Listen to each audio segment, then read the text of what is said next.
A very good evening, everybody, and welcome to this very vital and need of the hour Facebook Live. We are pleased to introduce our guest, Talish Ray. Talish is legal counsel and an advocate at TRS Law Offices. Welcome, Talish, and thank you so much for agreeing to do this for us. Thank you, Pasna, for having me over. I'm looking forward to having a discussion with you, and more so because we've seen with successive lockdowns the world over that one of the major repercussion on women has been the fact that domestic violence escalates terribly during such periods where we are confined within a particular place and are not able to interact normally outside. Correct, absolutely agree with that. Before I begin a little bit more about Talish, it's difficult to put her entire biodata in within this Facebook Live. But personally, after speaking to her, I have never felt so invigorated in my life. So Talish is, as I said, one of the founding partners of TRS Law Offices, and she's an alumnus of La Martiniere Girls College and the Lady Shri Ram College. She got her degree in law from DU Delhi University and has worked extensively with young entrepreneurs and corporate houses, and also for not for profit organizations. She's appeared before the Supreme Court of India as well as various high courts and tribunals across the country. I can go on and on, but I'm going to just stop with this last one. She has recently been conferred the Outstanding Woman Achiever for 2020 by the Lucknow Management Association. So, straight off the bat, Talish, my first question: what are the various factors that constitute domestic violence? Okay, so actually that's a very interesting one, and I want to get back first to the history of Domestic Violence Act. All right, let's try and understand that till about the 1970s, there was a start of a movement where women recognized that a large part of violence that is against women is within the confines of their own homes, and it is there that we saw that there was this reluctance by the state to get into the area of home, because within the boundary of the home, the state did not like to get into it. So there was a movement that was started, and beyond that it moved on to the CEDAW convention, which is a UN convention for elimination of discrimination and violence against women, where India did make a commitment that it is going to start looking at violence against women in all spheres of life very, very seriously. And that's when we see for the first time that you have the 498A or dowry anti-dowry act that came around. All right, so that is where for the first time the state got into. But the realization that came about again and again was that it wasn't just about dowry. A lot of the times, what are the women looking for? They're not looking to walk away. They just want protection where they are. They don't want to get out of the domestic system that they have. And that is why this act was actually in that sense a path breaker, because when it gets comes into force and operation in 2005 is for the first time that the state extensively got into protection of women, immediate and urgent, within the boundaries of what has been described as a domestic relationship. And that's where and that becomes very important to understand that, because you see, everybody presumes that violence is all kinds of violence that would put in. And when you ask about what is the ambit of the term domestic violence, there's only one word for it. It's 360-degree. If you think of verbal, that's covered. If you think of physical, that's covered. If you think of sexual, that's covered. If you think of psychological, that is also covered. If you think about the impact part of it, does it have an impact on somebody's health and sense of safety? Then that is also covered. If you look at it, even economic is covered. So, for example, if somebody is deprived of something, all of that gets covered. You see, you will find the Domestic Violence Act online. I know most people go online. What is necessary to look is at section 3, and the explanation there starts with physical abuse, it gets into verbal abuse, it gets into economic abuse. All of this get covered, and basically when you start looking at it, actually any kind of violence against women. Now, what is also important to remember in terms of domestic violence is that the definition also provides only for aggrieved person, which can be a woman, and it provides for a respondent, which can be a man. Nowhere does it say husband or wife. It does not say father or daughter. I was going to ask that actually. So all these different levels that you've aspects these are all recognized by the government of India. Oh, yes. Oh, yes. Under this act, 360-degree, any act that you can go through. And what I ask women to look at is start from the morning. Are you being forced into something early in the morning? Say, suppose you have a night shift, but you are supposed to get up at 5 a.m. in the morning. Start by the afternoon. Are you being deprived in some manner? It could be, it's also in that sense, it becomes about what is it that you are entitled to? And what is it that you have been deprived of? And all of that becomes then violence. It is not just physical violence. It's not just so and so hit me, therefore it is violence. We have to understand that violence is anything that takes away a sense of well-being and security. Correct. Correct. Right. And when you look at it in terms of conditions, because a lot of the times I have people who come in and say, well, I went through this, but so and so is no longer my my husband, or it was a boyfriend and we were just living in. Again, it becomes very important because the act is pretty clear. It says that it is about a domestic relationship, and a domestic relationship is very wide.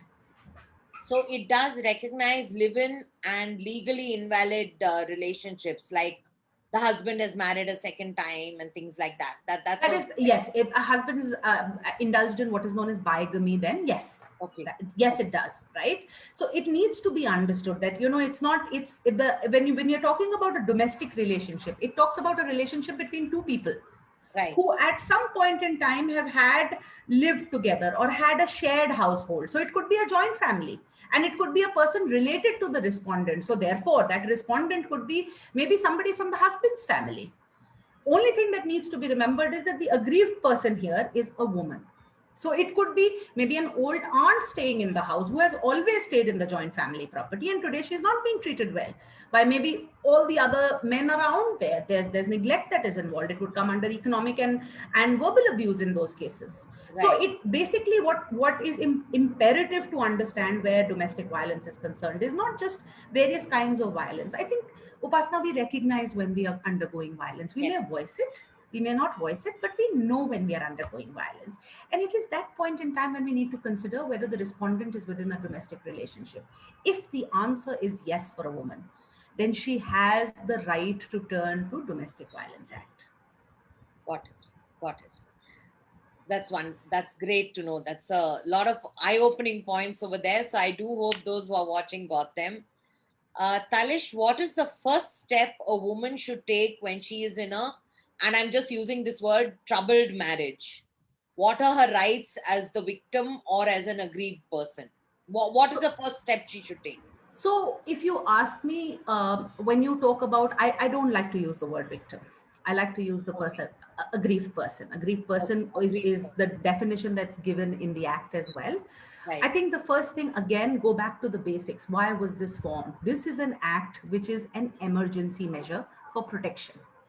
Therefore, under this act, a woman can get a protection order. Now, that protection order could be against physical abuse. That protection order could be against economic, any of the abuses that have been listed down. So the first emergency act that is there is that there should be a protection order. So if somebody is in a troubled marriage and wants to, and that's the beauty, again, like I said, of this act, that it allows you to look at it in the fact that it prevents immediately, it provides relief immediately, and that's been built into the act because it says that from the date of application, within 60 days the court has to pass an order. So it is as immediate as that. So therefore immediate protection comes in from this act. However, this act in most senses is not about deciding your right. Therefore, it is the first step that is taken. However, it's not your ultimate goal. And that needs to be remembered because a lot of the times people are like, well, this is about agitation of my right under this. Am I the custody parent? Am I the guardian? Am I entitled to a divorce? No, this is just about providing for a protection order. So immediate protection comes through this act, can be done through an application. So the first step that the woman really needs to take if somebody is within a troubled marriage, actually the protection order is actually, Upasana comes much later. The first step would be trying to see as to how things are going to work out. It's a journey eventually at the end of the day. So how would you navigate the journey? Does the journey start when you get inside the car for the trip, or does it start a night before when you start packing? And I think that's important because a lot of the times we see women, and especially privileged women, they are unable to accept that things have gone wrong. They, sorry. Sorry. So I don't know if my next question is uh, on the right track. I think not.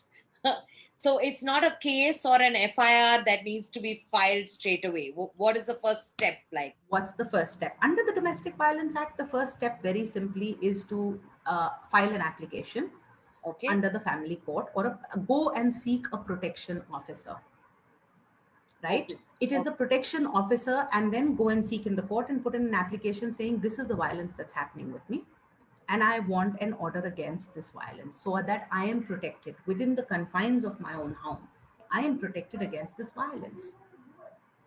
And then after that, you go and uh, file an FIR or. Okay, so let's also be very clear. FIR is under an IPC, which is the Okay. Indian Penal Code. Right. Okay, which is that if somebody has hit somebody, for example, right, Right. section 123 would apply of the IPC. That is a separate thing that would be made. But Okay. what is the immediate thing? An FIR is going to investigate. Thereafter the investigation, there'd be punishment.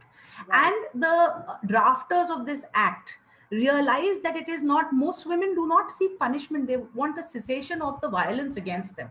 Yes. A lot of women will tell you that look, I don't want to punish this person. I just want my dignity to remain intact, my violence to stop here and now. Right. So in that sense, an FIR is always an open option. And like I said, please treat the Domestic Violence Act as a stopgap emergency measure. Thereafter, all the other things continue, whether you want to go in for an FIR, whether it is against a 498, whether you want to go in for a divorce, guardianship, custody, all of that. But the first step starts with cessation of that violence. How are you going to do it? And is it about punishing the person or first protecting yourself? And that's when we say that DV becomes the first step, because you are immediately protecting yourself. You don't have to wait for an investigation to happen that this happened. This is a special right that has been given under this act. So first, secure yourself before you go out to seek the journey that you're on. So Talish, you said 60 days is immediate, and that seems like a lifetime to me.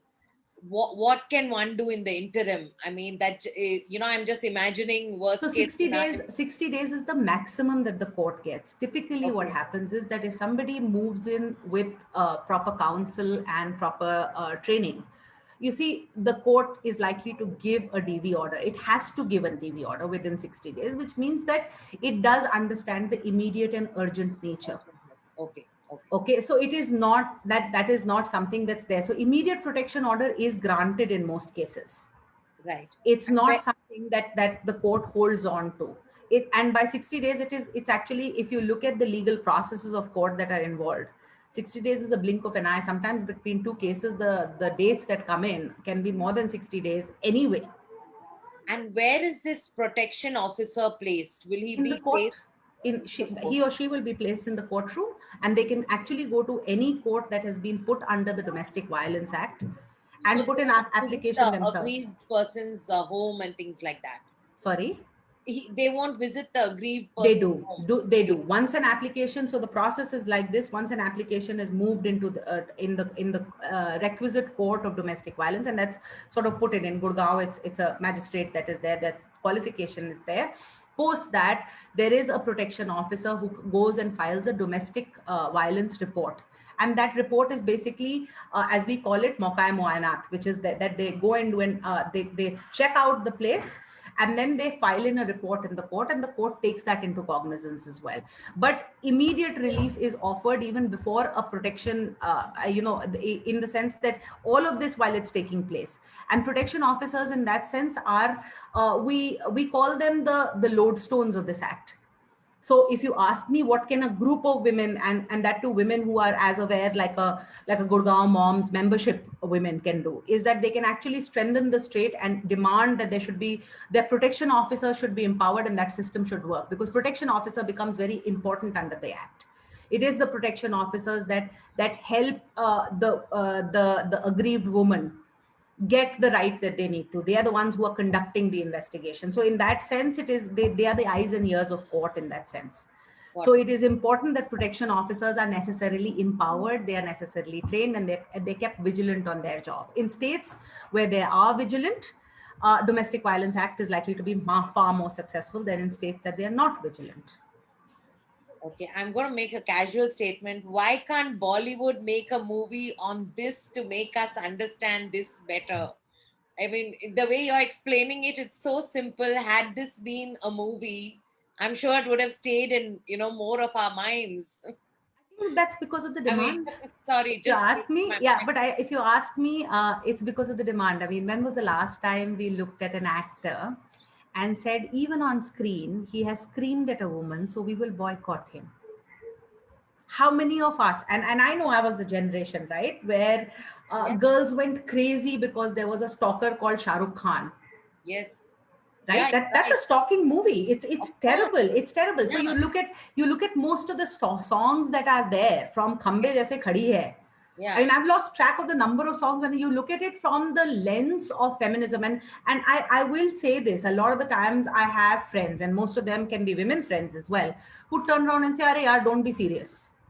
Why must feminism come into everything?" It's not a teddy bear issue, right? It's not something that you can get rid of if you believe in the dignity of another individual. Because what is feminism? Feminism is a basic ideology that says 50% of the human race is equal to Mm. the other 50%.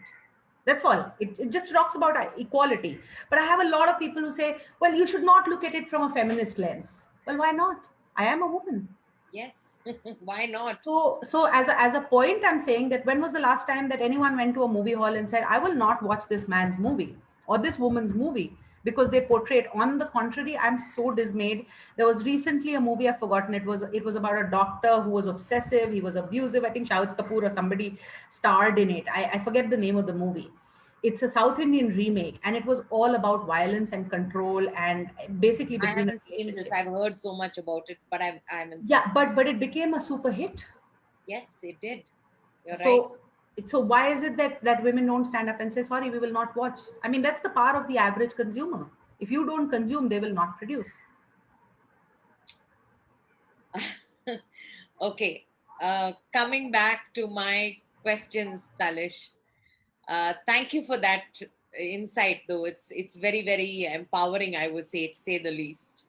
Um, does the physical location, the geographical location of the case matter? Because I heard of one of our members who plans to go to her parents' place outside her place of residence with her husband and file. Is there any advantage to that? Okay.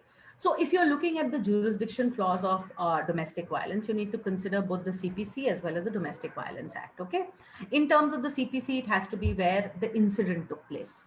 Correct. So assuming, let's call that friend of yours, friend X, right? Yes, So yes, Miss X, the incident is likely to have taken place in Gurgaon, yes, right? So yes. that is the place that is there. Then the second place can be where the respondent resides, assuming that Mr. X, who is or in a domestic relationship with Miss X, comes from Faridabad. So that Right. also becomes this thing. The third that the act itself puts in is that wherever the person permanently resides or temporarily resides, the aggrieved woman, the aggrieved Hmm, person, hmm. right? So therefore, it can also be wherever they choose to go. But I think in terms of the advantage, I think is more smart as a thinking. Now let's think about it this way, right? Assuming that this is a protection order for a right to residence within the house. Because a lot of the times that is what is sought, right? Don't throw me out of the house. So, which court is likely to be more effective? Assuming that Miss X wants to go back to her parents who stay in Noida, is the Noida court going to be more effective, or the Gurgaon court where the property is located? So, therefore, all of these things actually depend on the facts, and it depends on the strategies that are drawn up. And there are strategies. I mean, if you've read about the recent divorce between Bill and Melinda Gates, right? This is the richest couple in the world, and she started planning for it in 2019, mind you. So Wow. and my analogy to that is that, Upasna, we see so many of our weddings. I'm a married woman. My parents were aghast about the fact that I landed up for my marriage 3 days after my law examination, because there was no time for anything, right? But they had taken the prep from March onwards. So it was a good 4 months for the prep that went on for my marriage. If you can prepare for years for marriage with having lists and this and that, Why would you not prepare for the separation in terms of that marriage or the protection within that marriage?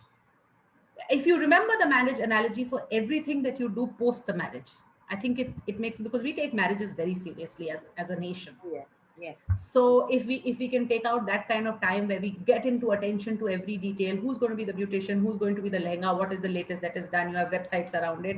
Why do we not take our dignity and violence within the domestic situation with the same sort of effort? Got it. Got it. Thanks, Talish. Talish, how can we as neighbors, friends, Gurgaon Moms members help a victim of domestic abuse? It so happens often that the woman shares it with you, she seeks confidence and requests you not to share the facts ahead. In fact, I know someone who's physically abused by her husband, but she's not financially independent. And it just kills me, to say the least. Yeah, so I think when we are looking at, there are two aspects to it. One is that please understand that for any order, protection order to come in, or any legal action, the person who themselves need to go to court. But what I think becomes imperative is the stage before that. And that empowerment, if you ask me, Upasna, whether it is for your friend or anyone who's watching this, has somebody in the community which they watch completely distraught, but know that they are not going to act. First is that, is financial independence really, is that the issue, or is that what it is more than what it is made out to be? After all, a person can, if they're educated, or even if they're not very educated, Right. they can go and seek an opportunity, but they choose not to, which means that they're not empowered enough to make the correct choices for their dignity, for their physical safety, as you said in the case of your friend. So I think the first is to, if somebody comes up, is to offer them a non-judgmental view. The second is to constantly let them know in a very non-judgmental way as to what the law is, and that they do not need to put up with it. But that if they do, you will still be there for them. Let them recognize that. The third is to empower them. And how do you empower them? You empower them by constantly reiterating the message that the law stands for you. You have to first walk the first step. And I think one of the things that keeps a lot of women back is that, sure, if I go back to earning, I will only make 40,000. But my husband currently makes about our household expenses 3 lakhs. And I hear that all the time. Please tell me that, is it not better to be in a 40,000 and be happy and have a life of dignity and aspiration rather than be a living dead? You can have fun at a picnic next to your house if you feel secure, but it is also very likely that you could go skiing to Switzerland, be bashed up, whether verbally or psychologically or economically or physically, and come back saying, oh my God, that was hell. And I think that is something that women need to get across to them in terms of being empowered enough. And the other, of course, is log kya kahenge. लोगों को कोई फुर्सत नहीं है किसी के लिए कुछ कहने की. I think it's time that women realize that no one gives any this thing. The Right. third that is there, I think, which is very important, which is something that I always tell every woman who asks me, what is marriage? Marriage is a lifestyle, right? It's not your life. It's a lifestyle choice. Some people are vegetarian. That's a lifestyle choice. Therefore, marriage being a lifestyle means that you have a choice to enter into that lifestyle, and then you have a choice to exit from that lifestyle if it doesn't suit you. I know I'm a non-vegetarian. Vegetarian food actually doesn't suit me. It makes me feel a little sick. And I say that as a lifestyle choice, therefore I try and stick to non-vegetarian food. Now tomorrow, if that doesn't suit me, or the doctor comes back and says, no, you cannot have it, I change my lifestyle. Same for diabetes. So it's the same thing. This is something that is harming you. It is harming you physically. It's going to cut short your span. There is no happiness that is involved in it. Why would you not fight for your happiness? Therefore, if you're willing to fight for your health, to do healthier things, then why would you not give up a lifestyle that is toxic for you? So if you're a part of a toxic marriage, and a toxic marriage will always include violence. It could be verbal, it could be taunting, it could be talking about what all somebody does. It could be telling them how inadequate they are. It could be physical. It could be psychological. It could be sexual as well. Right. And at that point in time, why would you not take the effort to get out of what is a toxic lifestyle choice? And those are the things that empower women, because that's a perspective that comes around. And I know there'd be a lot of people saying but, and I'm happy to answer all those buts when it comes up, because I have to go a little briefly here. Yes, Right. of course. I have Priyanka Gupta online, Talish, and she says, Talish Reji, I completely liked what you said about feminism. Thank you, Priyanka. I hope that that is something that you will go out and tell every person that you meet, because I think there's a very famous poem called "Sau Mein Sattar Aadmi," and it says, "तेरे सीने में नहीं तो मेरे सीने में सही, शर्त इतनी है कि बस ये आग लगनी चाहिए." Oh, you just gave me big goosebumps, Talish. Okay. I have Mahima online. She says, what is the definition of a shared household? Has it Mhm. undergone a change recently?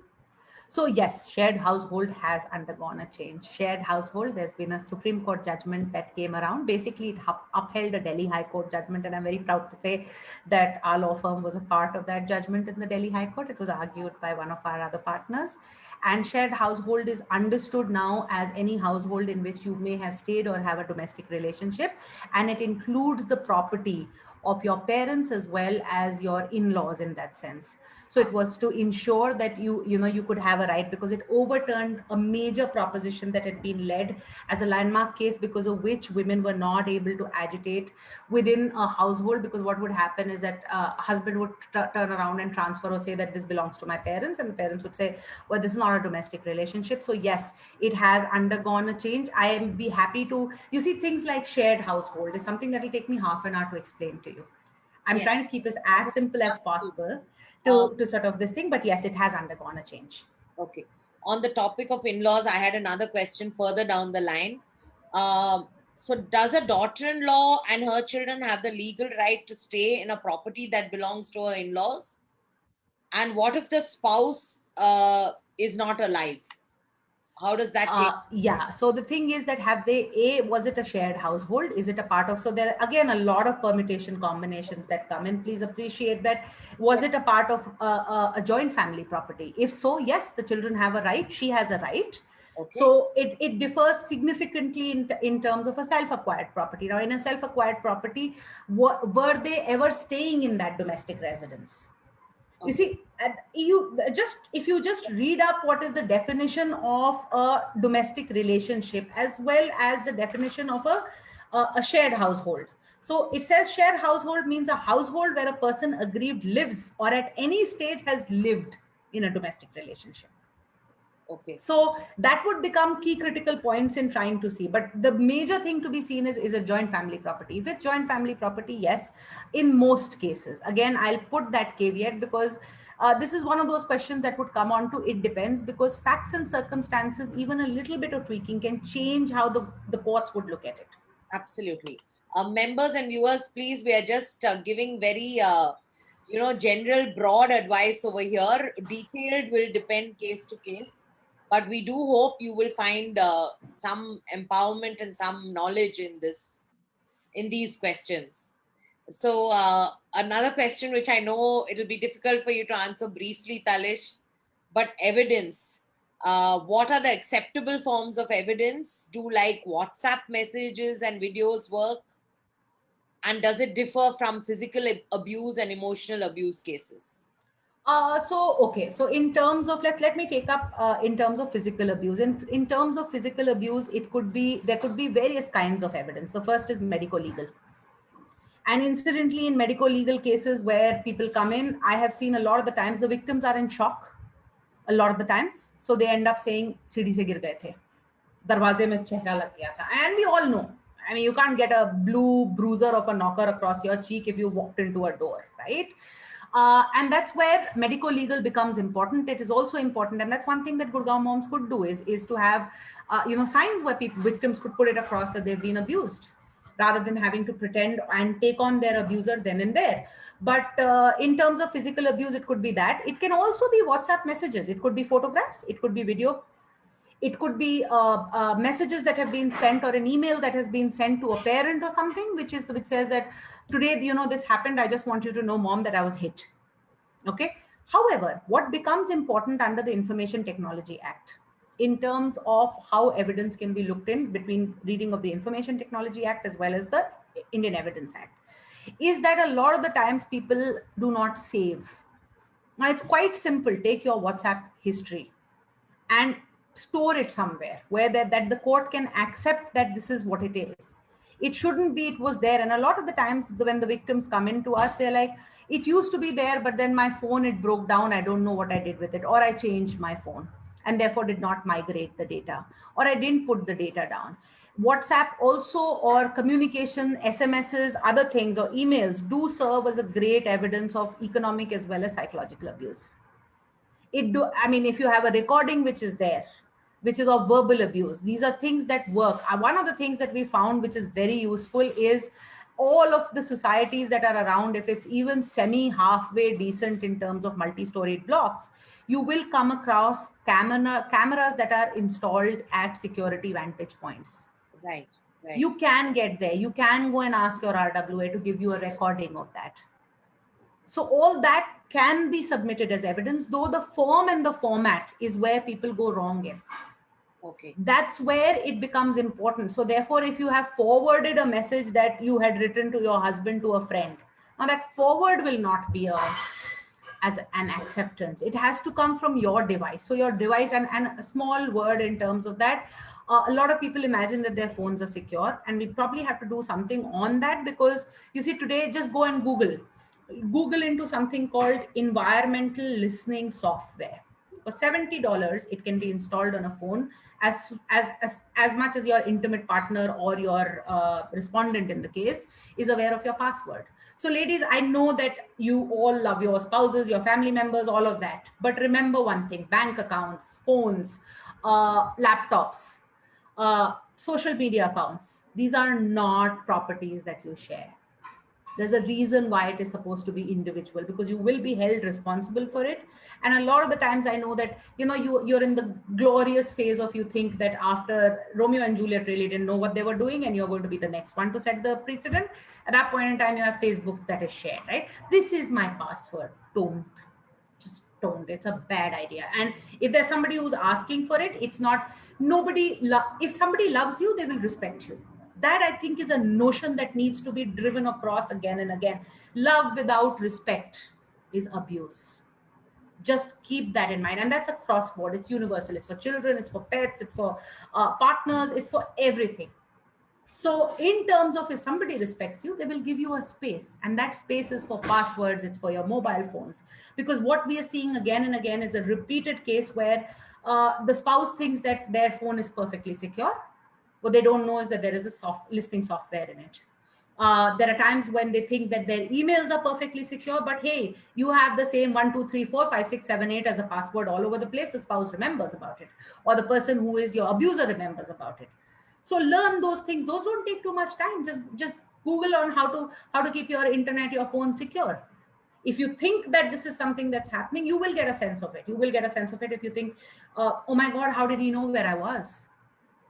If you get that sense, then format your phone, reinstall everything, and put that there. Just go to YouTube, learn about it, because technology can be a stalker. So it's very important to keep that in mind. I love that line. Love without respect is abuse. It's very powerful. Thank you for that. You're most welcome. I think that's a great takeaway. Okay, this is another big question, but again, a small answer, please. Please share, Talish, the kind of anticipated expenses for a domestic violence case, especially since they're often long and lengthy. And is the husband liable to pay? I'm just putting 1 or 2 points across, and then you can address them. How long does it take for him to pay up? Because a lot of men declare bankruptcy during this. Okay. So the answer to that is it depends. Okay. And why do I say it depends? You see, there is a legal aid cell, legal services assistance that is there by the state. A woman can go and get legal aid for free. It is again in the same courts that is there. You have to go and seek it. So yes, it starts at free, but also that it also gets up, and then depends on the kind of lawyer you are asking someone to intervene. And the standard rule for everything applies. If you're paying peanuts, you may end up with monkeys. Okay, so I'm not going to say that it is an inexpensive process. It is not. It takes effort. It takes effort from all sides. But then again, I mean, is it more important for you to have the jewelry on Karwa Chauth and wear that 30,000 rupee designer thing? And I find that amazing, because I find a lot of women in my own circle as well. They have no problems investing in about 2 lakhs in a purse because it says Michael Kors. But you tell them to pay for services that will hold up well for them, and they'd be like, "Ye free mein milega kya?" Why? It's about your life. It's about your dignity. It's about who you are, how happy you can be. So, you need to learn how to A, rationalize that. B, the question is that will the court be able to pay the legal expenses? Now, the courts can, if asked in a domestic violence thing in terms of protection, can give sometimes. That depends on the facts and circumstances. It may cover it. Now, how fast does a person have to pay? Again, that depends on the speed of your lawyer. Like I said, 60 days is 60 days. We've always managed to get an order in about 30, 35 days. And that's when people come in from the start saying, I left my home, now tell me what to do. So if there is prior prep, it is even simpler and easier. But then the question that comes in is that what happens if a person declares bankruptcy? Now, please understand that the courts are also not logs of wood. They also know what is happening, right? They're also human beings. Judges are human beings that are drawn from the society. So they understand this kind of a thing happens. A lot of the times when there is an execution and a person is not able to pay, one is that even if they declare bankruptcy, the court is likely to say that, look, you're a able-bodied human being, therefore, go and earn minimum wages. What is the wages that you have to earn? The second point that is there is that, you in the process went and declared bankruptcy. So in the execution, would you be looking at things like, well, there was an order and then it happened. So courts can sometimes in those cases send people to jail. There are other ways of getting, men folk to pay, because under this act, by the way, very powerfully, courts can actually ask employers to pay up for a particular order. They can attach property as well. So there is very wide-ranging powers, and I don't know under what circumstances this bankruptcy has been declared. Otherwise, I'd be able to tell you exactly and precisely. But it depends on how it has been. At what point was it done? Right. And can one show it to the court that this was done for the explicit purpose? The courts in this case understand that these are the loopholes. And is it similar when it comes to child support payments? I don't know if I'm using the right language. So you can go in for child protection. If it's your child, it is applicable to child which you have given birth to. It is applicable to adopted children. It is even applicable to temporary adoptions, or what is called as foster care. All of them are covered under this. The mother can go ahead and seek protection. So protection could also be economic protection, guarantee that there's going to be money that will come in. So yes, it can be done. But then again, please remember, it is not about agitating about your rights. This is an emergency stopgap. So think of it as a place where you go to get first aid. You go and get first aid. You don't stop at that. You do go back to the doctor. So go back to the court under custody, go back to the court under divorce, go back to the court under guardianship, and settle your right there. So what happens that we see is that people get caught in domestic violence. They don't move to the next step. They think that, okay, the court has said that the child will remain in your custody currently. What they don't understand is that the question of who the custody belongs to will be finally settled by the Guardianship Act. And that has to be agitated in a family court. Got it. Okay. I think I got it. Okay.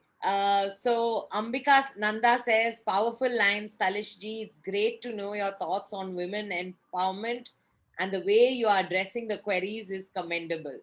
Thank you, Ambika ji. And Avani wants to know, so do you mean we shouldn't share passwords with husbands or kids? Oh, absolutely. Like that'd be like the holy grail. You do not share anything. Not passwords, not in terms of details of how to get across to your systems. Of course, you may want to have what we call as a heresy. A legacy document. Like for example, for somebody like me, I have a legacy document where all my passwords are put in. I also know the place that is there. Somebody has been informed of that, but that's about it. I mean, your password is your own deal. Your Facebook account, your Twitter, your Instagram, these are your own thing. Don't allow your life. See, when you get into any relationship, it is not about merging of two rivers as it's told. It's about two railway track lines. You walk together. But at no point in time do you merge unless there is a crisis or a change of path that has to take place. So if you always approach a relationship in terms of dignity, then two people will sort of be with each other like two railway tracks running side by side. Lovely. That's lovely. Talish, I have Gloria Joseph online, and Gloria says, my son is divorced and his ex wife married again. They have a son, but the ex wife blocked all of us for the last 5 years. Is there any law we can have the right to see the child? We really miss him and want to be a part of his life. He's 12 years old now. Please advise. Gloria ji, I'll have to tell you one thing. One is that at the time when the divorce took place, you will have to look at what are the conditions of divorce, because has your son handed over the complete custody? Okay. Now that's first that I would look at, because why otherwise the courts typically understand under the UN Child Rights Convention that any child needs two parents. Therefore, two individuals may not be able to get together with each other, but a child definitely needs two parents and of course four grandparents. So why was it that the child has been kept away from you? I'd ask you in terms of look it for clues in the divorce settlement of your son. The second is that if under the divorce settlement this question was not taken care of, which I seriously doubt, because when divorces are done, that is one thing. When there is a child in the marriage, the judge will absolutely ascertain, and they Right. ascertain to the details of, is the visitation on Saturday, so what happens if you are not in town on Saturday? So they're very detailed about it. Okay. So go back to that. If however this has been an oversight or something has been done or there has been a change of circumstances, I would ask you to go to the guardianship court, which is the family court, and file a guardianship application asking for visitation. But that is something that your right will spring through your child. So that is there. What I can also tell you is that, look, if it's a 12-year-old child, I know that you would, in the divorce thing, in all probability a complete custody was given to the mother, right? And that would typically be given if your son is not paying anything for the child. So those also are circumstances in which men give up custody for their children. So I'm sorry if you are deprived of the love, affection, and warmth of your grandchild, but I think you need to go back to the causes as to why at the moment you don't think that there is a court that can agitate into it, if it should have been taken care of in the divorce settlement. Okay. I hope that answers some questions, and all the best, Gloria, for that. Talish, I have a question from Mahima. She says, is there any time frame for these cases? Because she wants to know how many years can a case get stretched, because in her instance, it's been 7 years. My mom, sorry to hear that you're going through about 7 years here, but I will tell you, in terms of domestic violence, like I said before, it is an emergency measure for protection before you go and agitate your right in front of a family court. So, in terms of domestic violence, it is an interim order, as we like to say. The order is only applicable till such time that the applicant goes and withdraws it, right? In terms of divorce, maintenance, custody, now averagely it should not take 7 years. Right. I would seriously always advise that if it is taking more than a year, you need to be on your caution, because between one is the court. See, let us look at what is the aim of any matrimonial litigation. It is the dignity of the woman. It's lack of violence in their lives. It is about the children, all of that. Now, in that, to be able to get to your goal, it is court is just one of the via medias and a very powerful medium through which to achieve it. But a lot of it is about strategy. A lot of it is about strategy. There have been times where we've had cases that have come in where there's a court order which says that the father will pay and the father has not paid. And within 2 months of setting the track right in terms of communication, the payment starts coming in. Hmm. So, you really need to assess as to how the strategy is working, because it should not be taking this long unless there are mitigating circumstances. So, since I don't know your file, I would not be able to advise, but no, it should not take that kind of time. Okay, great. All the best, Mahima. Talish, Gloria says, ma'am, it was an ex parte divorce. My son was very unhappy with his wife. He was going through emotional problems. I don't think that contributes anything to it. If it was an ex parte divorce, was it by the son himself that he did it ex parte? Then the divorce document would talk about the child. If you're still very unhappy, please go to the guardianship court. That's the right place. File a guardianship petition for visitation rights. Got it. Great. That's excellent, Talish. Gloria, I hope that answers your question. Um, is there any law that says up to after a child turns 6 years of age, the mother does not have a right over custody? Okay, this is like an urban myth. This Yes. is one question that I would like to get tattooed somewhere and just show my palm like this and say, that's this thing. So here's how it runs. Okay. The mother has a primary right over the child till year 7. There's a presumptive right because a child cannot live without their mother, Right. right?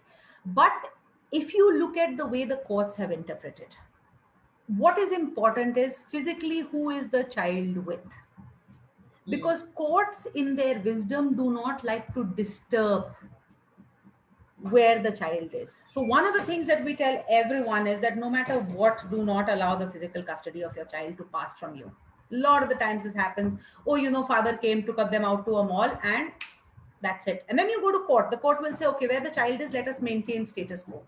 Of course, the court will call the child in to ask about what their view is on the other parent. And then there is a very tricky situation as well, because if the child hates the other parent, there is a presumption that the child is tutored, because children naturally love both parents unless there is a huge amount of violence involved for the child. Those Right. can also be cases, right? So now my advice is that, a, do not take this as a guarantee that forget about the 7-year rule. Whoever the child is with physically, the court will uphold it. The second is that yes, there is a presumption for women, but how does it matter? Because at the end of the day, if the child is 5 years old or 3 years old and is with staying with the father, the court is unlikely to disturb custody unless it can be proved that the father is completely neglectful, in which case I would say go to the father's house and pick up the child and come back. Hmm. Got it. Gloria is thanking you, Talish, and she says, thank you so much. I will find out the details and proceed further. Thank you, Gloria ji. I hope this gets sorted for you. Right. Another member who wishes to remain anonymous wants to know how can she get relief with help of the law and how to deal with the police who have been bribed by the other party. Ma'am, first thing, if you are undergoing some sort of violence, the first step about it is to turn around and acknowledge it, because nobody is going to shame you. Remember, it is the abuser that deserves to be shamed, not you. And unless you stop seeing yourself as a victim, it is only victims who like to say stay anonymous. So first, drop the anonymous thing. Talk about it. Shame your abuser. Is it about the fact that you are likely to be judged? So what? We get judged every day. All of you who are sitting here, you'd be judging the painting behind me. You'd be judging that I'm wearing a t-shirt instead of a blouse with a sari. That's perfectly fine. We judge all the time. We get up in the morning and we think whether it is morning or it's late. We're judging ourselves. So A, take that away. The second is about how to approach the police. 100 number dial kariye, dial 100 number.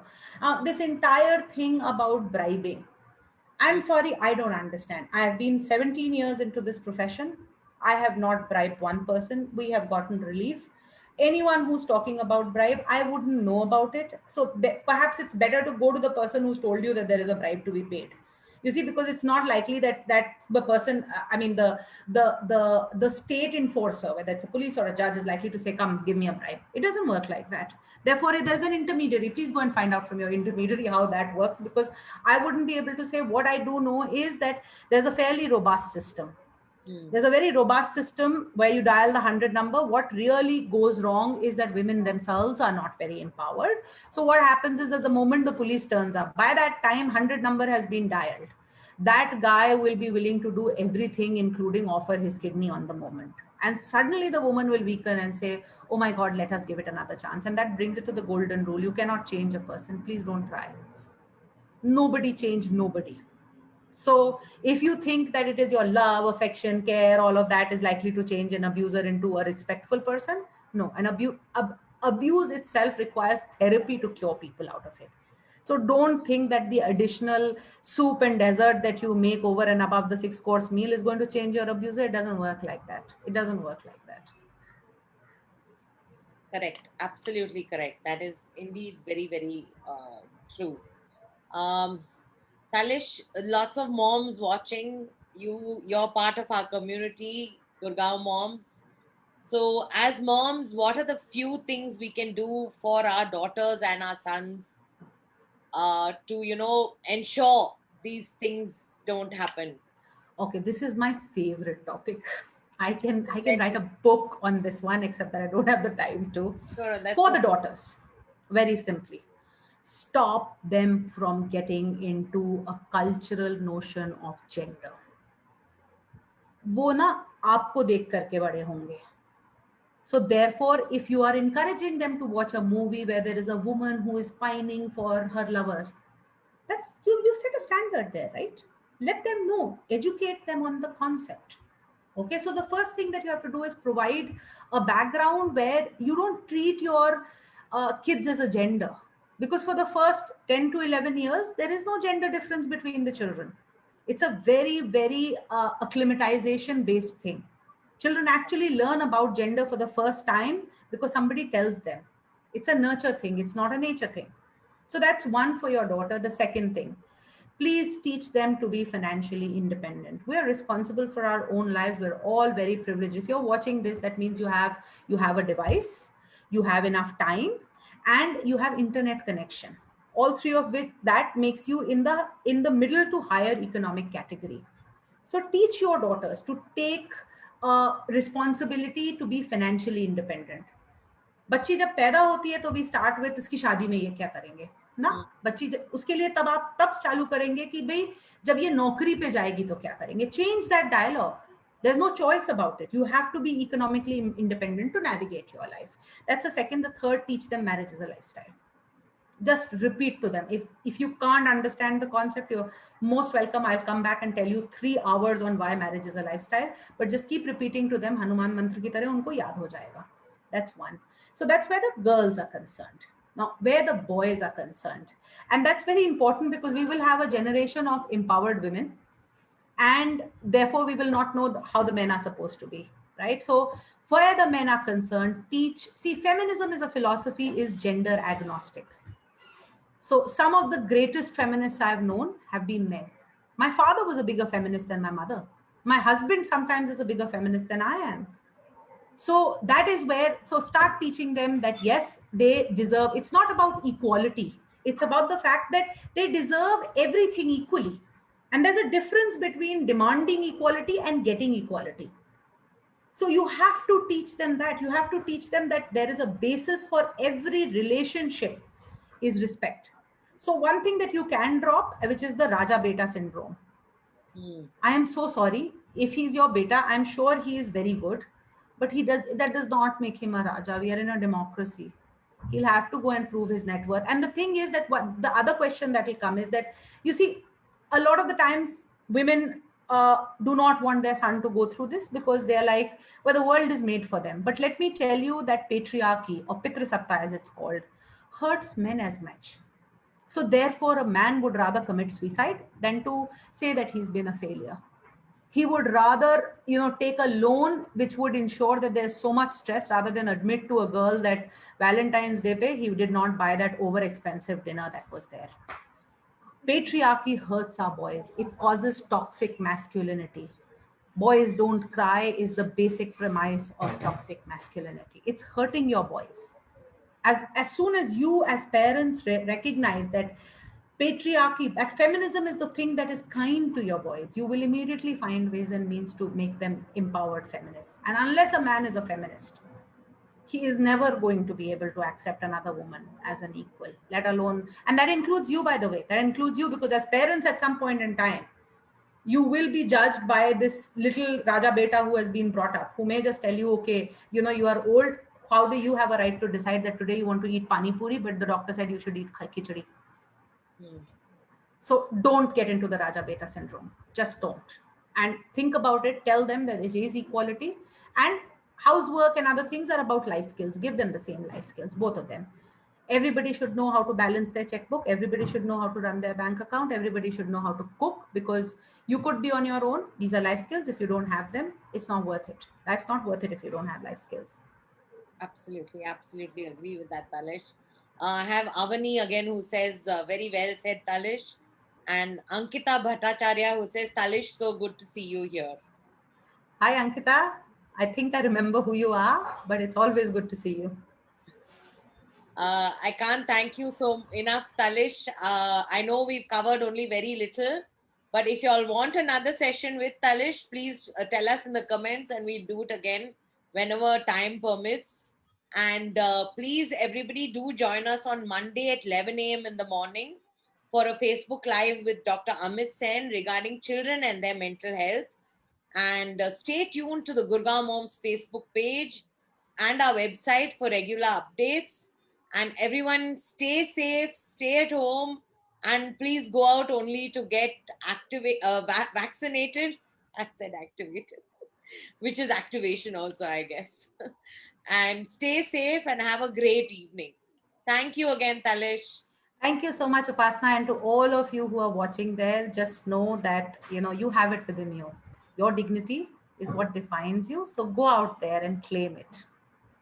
Great. Thank you so much.